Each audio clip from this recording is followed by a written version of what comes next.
Welcome to the Midnight Matinee with your host and hostess, Robert and Angi Curtis. Welcome, everybody, back to the Midnight Matinee. We got a new movie that we went and saw, so we're going to give you our review. We had a couple people, we had a viewer recommend to us, and then we actually had a guy at a record store that we were talking to, so we got to go see this movie, Sinners, from Ryan Coogler. Yeah. Brand new, came out. He did Black Panther. It was, in one word, quite the trip so far. I really liked it. So, here's I'll give you the synopsis. Overview. Trying to leave their troubled lives behind, twin brothers return to their Mississippi hometown to start again, only to discover that an even greater evil is waiting to welcome them back. Yep. There you go. And, this was quite the ride of a movie. I didn't know what to expect. I kind of went in thinking that it was going to be some kind of... Because the guy at the record store had said that it was kind of had that Till Dusk Till Dawn kind of feel about it. And then, I'm like, well, maybe, they crossed that with Going Down to the Crossroads, which is, the Robert Johnson story, about, selling his soul to the devil to play the music. This movie... It was nothing like that. It was off the charts would be a good word for me to describe it. There were things that happened that I was just like, I didn't see that coming. Yeah. I will say that as far as vampire movies go, they didn't really market this one as From Dusk Till Dawn type movie. And I kind of went in blind to that part. And the first... probably quarter of this movie is just a period piece from 1932 kind of Mississippi Delta. Yeah, that era. There's still a lot of sharecropping going on, and there's a lot of there's a lot of those tropes in this, and they had. I will give the Ryan Coogler a big kudos, because there was plenty of opportunities to have woke kind of. To go a little on the preachy side. Yeah, and they did none of it in this. And it's a lot of African-American characters who were in the South during that time, and that is a part of the story, but it's not the story. Yeah. Right? So you're not being bludgeoned over the head with a lot of that. But it goes on, and it's not a part of the story. Right? So you won't be feeling like you're lectured to by this story. And I really like the Michael B. Jordan, because he plays two characters in it. They're twins, Smoke and Stack. Yeah, and they are complete opposite characters. The characters are complete opposite, but they're played by the same guy. And they pulled that off really well, because there's a lot of scenes where they are together. Yeah, a lot of. And I was like, because normally, when they're doing twins or something like that, you feel like there's something just a little bit off.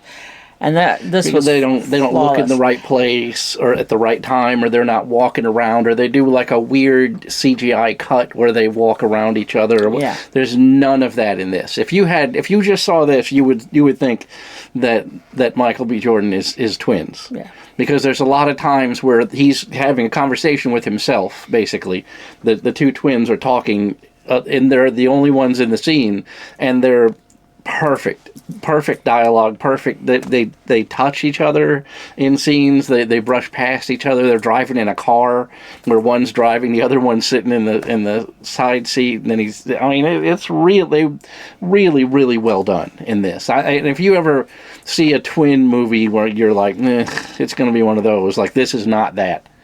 He nails it in this. And this movie was very gritty, very, I would say, well, it was classified as a horror, but drama, and it definitely had that feel.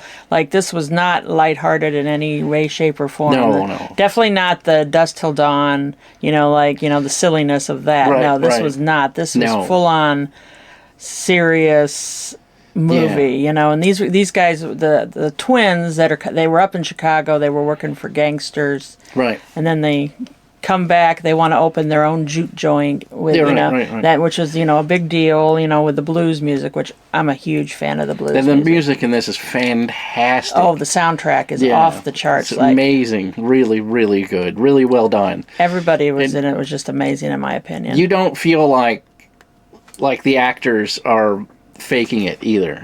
Like when the guy is playing the guitar, it looks like he's playing the guitar. Yeah. When the other guy is playing the piano, he is just flying on the piano. And the piano too, it's a broken piano and it's missing the front of it, so you can see the hammers on it. So when he's playing the piano, you can see the hammers move right there.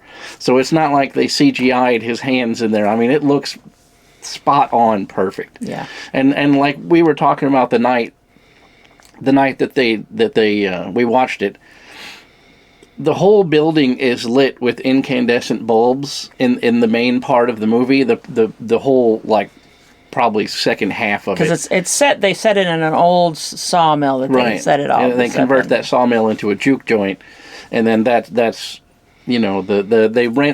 they lease the juke joint from, or buy it. Was it buy it?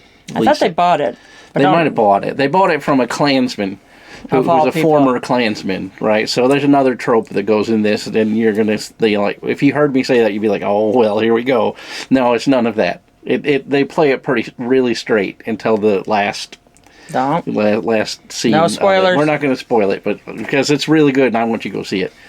But even that, it isn't overt. It's not in your face, like, he's, because the brothers know the guy who's renting them or selling them the building, and he's like, they're kind of like, well, weren't you a part of the Klan in this territory? And he's like, well, ain't no Klan no more. We kind of just do our thing now. And they're like, whatever, dude. But well, what I was gonna say was this Sinners. These people are definitely. I saw some mention that they were each of them represented, the 7 deadly sins, because there was definitely a lot of, it lives up to its name. Yeah. I mean, there is lust, there is greed, there is wrath, or, all the gluttony. I mean, just this, I was just... Yeah. It as far as period pieces gritty. go... Just very gritty is a good word. Yeah. Because it's the South during that time, and there's no paved roads, and there's no electricity in a lot of buildings, and it's dirty and it the looks Dust hot. Bowl.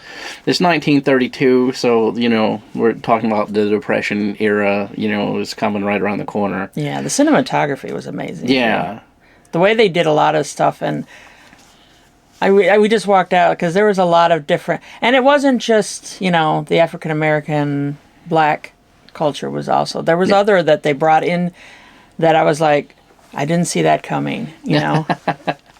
And there's definitely one scene, but I'm definitely not going to spoil it, that I was just like, right, yeah, you know what I'm talking about. Well, because like I said, if you explain this movie to somebody, they would think that they're going to get a lecture. Yeah. Right? Because if you went and saw this and then you were trying to explain it to somebody else, you'd be like, oh, this is some woke, stupid, preachy movie. And it's not that at all. It's very, very straight, and the racism that is in this movie has to be there because it's a part of the story. Yeah. Right? So it's not like they're bludgeoning you over the head with it, like, oh, none of that. It's a integral part of that time in that place, and it never feels like you're being lectured by it. It's like I say, they really. I'm a person that likes period movies, and I usually watch them and I'm trying to pick them apart. Like, oh look, there's a modern day tires on an old car or whatever. Or that car is 10 years older than it's supposed to be, whatever. But in this, I mean, it is perfect. Everything. You never see an LED bulb, or you never see, I mean, it's all either... There's nothing to take you out of the experience. You were like looking at a time machine. The clothes are perfect.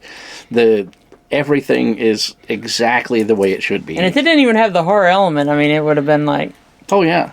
Yeah, if you took the vampires out of it, and it was just a crime a gritty Southern crime, this would still be a fantastic movie. Yeah. It was, yeah. Even without the vampire part of it, it was still a really engaging movie because, like, you're introduced to these characters, like, kind of mid-story because you never see Chicago. You only see the Mississippi part. Like, they came to Mississippi to and they set were up. from this area. Right. They had grown up and they left and then came back, and So you never see that backstory. You only hear about it from other people's mentioning. yeah, there's a what lot of happened. narratives and a lot of things are kind of left unsaid. Like Open interpretation. like you're like okay, what's the relationship here? And you're like, oh, now I understand. And Yeah. And a lot of times in this movie too, you meet a character for the first time, and the cast, all of the characters in the movie, they all know each other, so we don't. So when we meet a new character, we're kind of like, who is this person? And then they kind of fall in line, amongst the cast. I really like that they don't feel the need to tell you, like, this is this guy's brother, this is this guy's cousin, he lives down the street from them. There's none of that. It's just, here's this guy, we want him to play the piano. He doesn't want to play the piano because he doesn't want to give up his good job. And they just go on. And I mean, that is so rare in storytelling nowadays. Like in modern movies, they want to just alliterate everything to you. Like they don't leave anything for you to they got to think. handhold you or whatever. Right. And I really appreciate this form of storytelling where they don't waste any time in this movie. It's just boom, boom, boom, boom, boom, boom, boom, boom, boom, and then here's the end. And this is a long movie too. Yeah, it was over 2.5 hours, I think. So you don't feel like it's 2.5 hours. Like a lot of times I'll watch a movie and I'm like looking at my watch like, No. what is going on here? And then it kind of picks back up again. Like there isn't a wasted frame in this movie. It came out on top. It was the number one weekend movie over the weekend. I believe it. I think it made like $45 million in the U.S. alone. This is fantastic movie. Yeah, we went in because there were two that were on our list. We had the one Until Dawn, and then we had someone they had recommended Sinners, and I said, well, why don't we couldn't decide. So I was like, okay, well, let's watch the trailers for both, and we'll make a decision from that. And Sinners obviously had the better draw, in my opinion. Right. That Until Dawn kind of, it's something. It looked like another, another one of those movies. So I was like, well, this looks good. And I'm a big fan of period piece movies, so I was like, well, at least it looks good for that. Well, and it even had, like, and I was reading, like, for a second there was kind of like that Delta, that 1932. It reminded me of that kind of that time period, like, Oh Brother, Where Art Thou? Yeah, yeah. And I guess the Ryan Coogler, sorry, drew influences, can't say it, from the Coen brothers, right? Who obviously did Oh Brother, Where Art Thou, Fargo, and a host of others. And it kind of, in some ways, had that. It's like they almost like desaturated some of the film too to kind of give it that more. Well, and that's something that I wanted to talk about, but I don't know if it's a spoiler or not, because that's something I wanted to talk about because inside of the Juke Joint is lit with either candles or incandescent.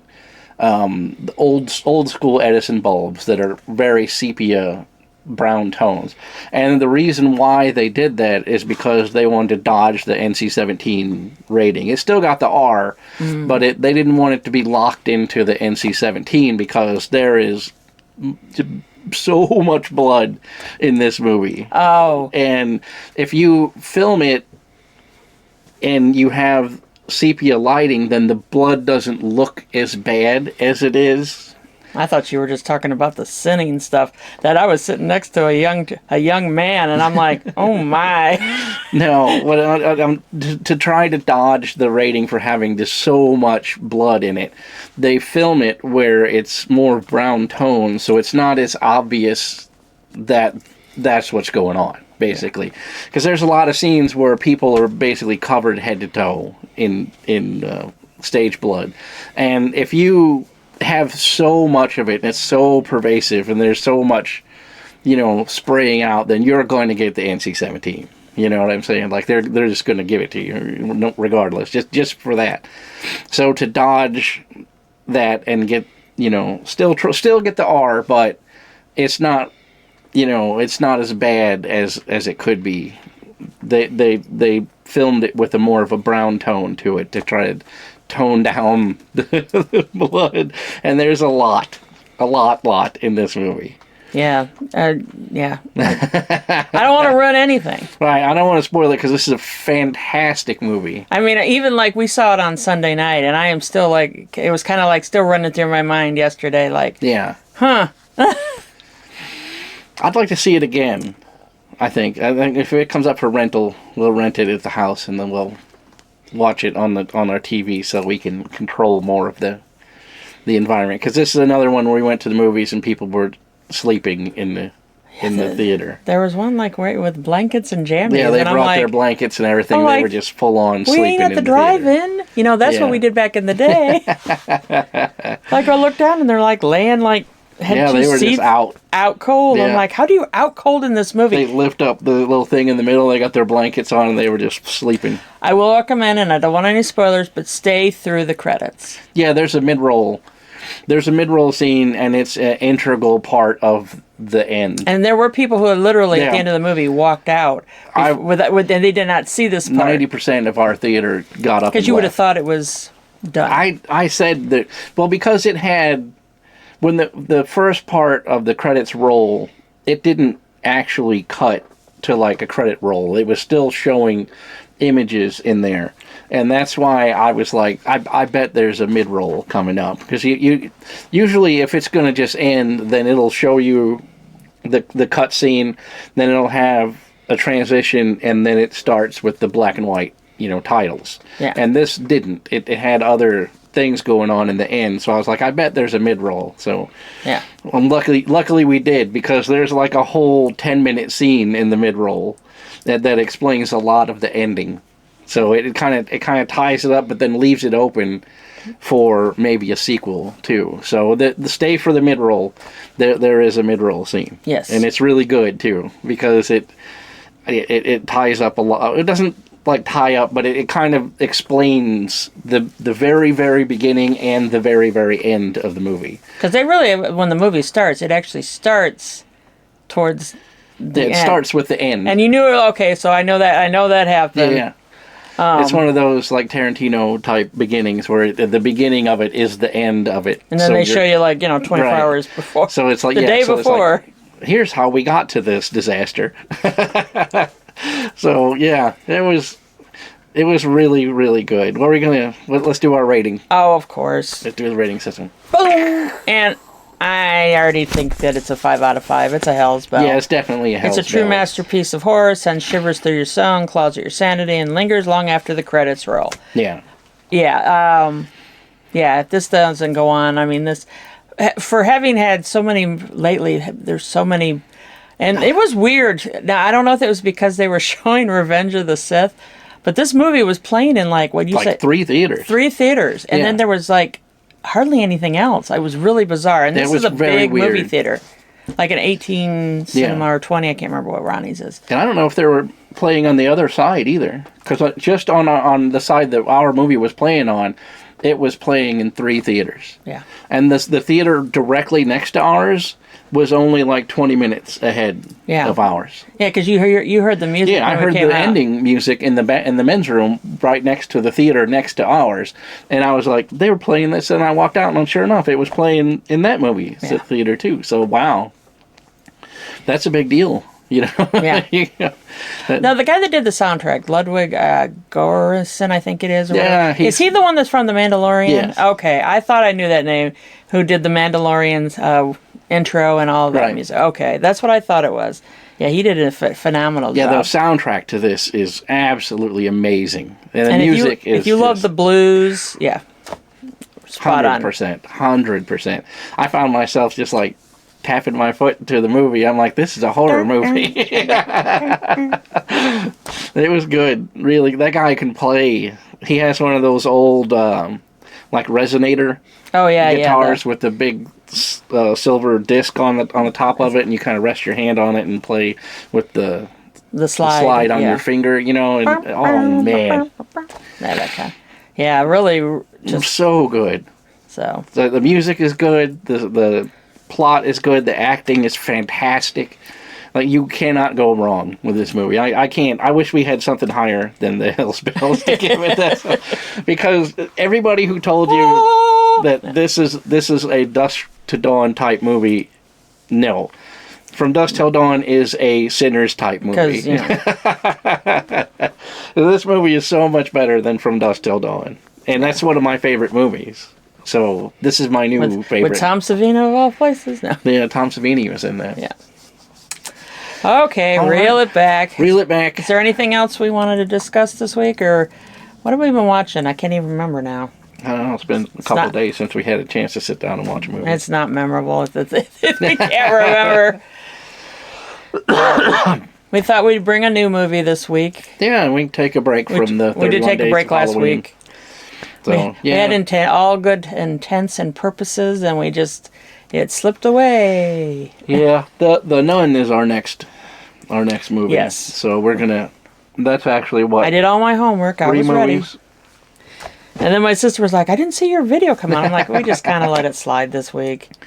I had tooth issues, and it was the whole thing. It was kind of a crazy week. And we went to a Viking festival on Saturday, which was... It was a lot of fun. Yeah, it was crazy. Dressed up like Vikings. I thought we looked pretty good. And the women liked him and Todd a lot. They're like, can we take your picture with you? Yeah, we got a lot of people taking our pictures. I'm like, you touch my man, I'll kick your butt. And Todd is even taller when he's wearing his Viking gear. He wears his He is like a tree. combat boots. No. So, I guess that's that it. That's it for this week. Go see Sinners. Watch it in the movies. Patronize your local theater. I would definitely recommend it. Highly recommend. Yep. Take all your friends. Hell's Bells. Hell's Bells, 100%. And we'll see you next time on the Midnight Matinee. Goodbye. Here's Todd. You've been watching the Midnight Matinee, brought to you by the Veritas Project. So when the clock strikes 12, grab your tickets for the next episode of the Midnight Matinee.